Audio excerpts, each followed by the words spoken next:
Ahoj, dneska jsem vám chtěl ukázat svoje slizy. Začneme tady tím zeleným slizem.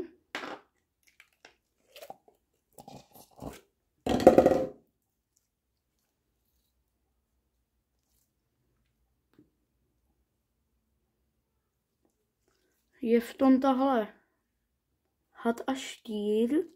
Štír, tak ten vypadá tahle. Had, ten vypadá tahle. Tak.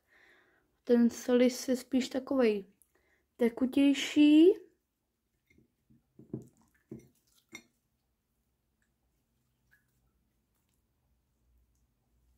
Takže to by byl jeden sliz. Takže to by byl první sliz. Pak si tady vezmeme tenhle zelený sliz, v kterým je taky hračka.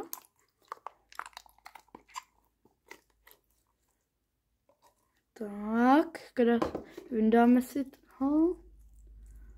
A ta hračka tak je zebra. Myslím si, že je to zebra.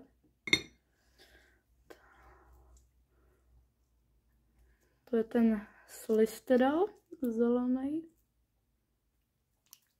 Tak, to by byl druhý sliz.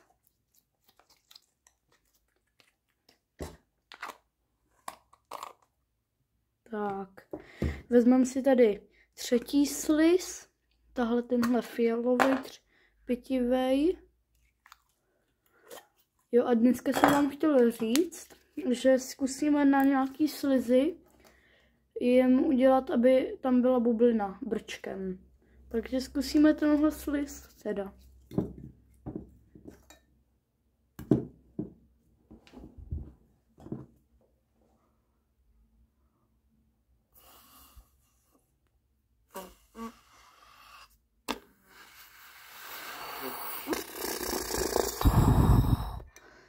Jak vidíte, trochu se to nafouklo.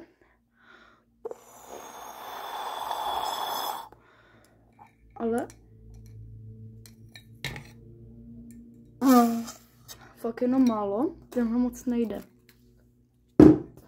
Tak zkusíme jiný.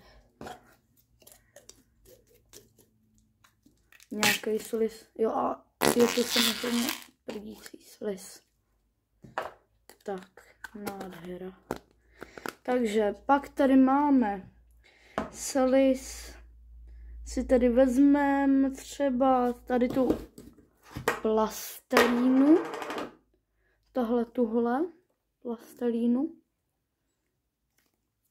která nám zmodrá, když ji budu držet v ruce.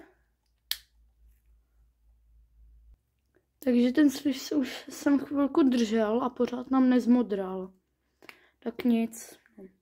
Takže tohle by byl čtvrtý sliz. Taková spíš ne sliz, ale spíš plastelína. Tak a to by pro dnešní video bylo všechno. Tak ahoj!